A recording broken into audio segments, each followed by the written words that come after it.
Pag-aaralan natin kung paano tumalo ng International Master from United States. Pangalan niya po pala is Nosogi Bottoms. Okay? Ito yung bullet. So, start na tayo. Next, King's Indian versus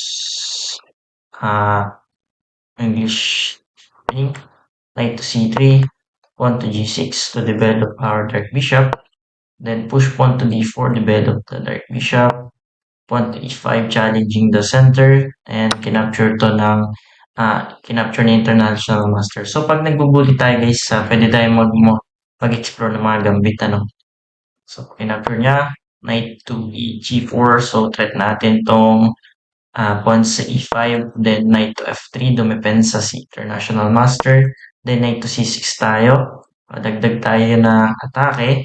So, if magbi-bishop f4, bishop g7 lang naman tayo, no? Dagdag pressure sa pawn sa e5, then ginawa niya is pawn to g3, develop ng white bishop, kinapture na natin to, knight takes e5, knight takes e5, push pawn b3, para ma-develop yung red bishop sa queen side. Then bishop to g7 agad tayo, malakas yung diagonal natin dyan. So bishop to b2, castle king side t, bishop to g2. Siguro dito atake tong white bishop ito. Rook to e8 tayo, atake tayo sa king niya. If may discovered attack tayo, no?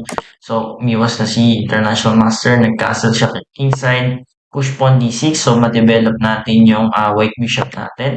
Queen to d2 para connected na yung rooks niya. Then bishop to f5 tayo, develop ng white bishop. So, blunder yun, no? Hindi niya kinain tong pawn ko sa b2, binibigay ko na yan. Pero hindi yung ginawa ng International Master, nag-rook a d1 siya, develop sa king side or centralized ng mga pyesa.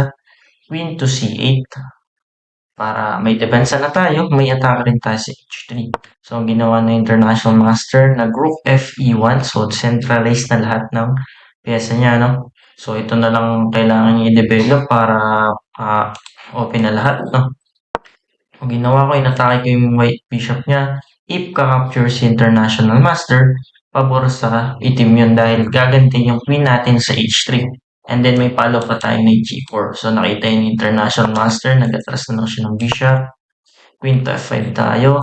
Siguro, pinapakain ko pa rin itong pawn na to. Hindi niya pa rin kinapture. Ginawa niya is knight to d5. So, threat siguro ang pawn ko sa c7. Hindi ko na dinepensahan yan. Sa'yo na yan. Marami kami yan sa bahay.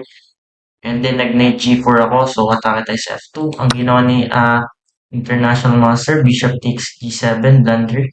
So, ano kayang best move? One move? Okay, salamat. Queen takes f2. Check. Mate.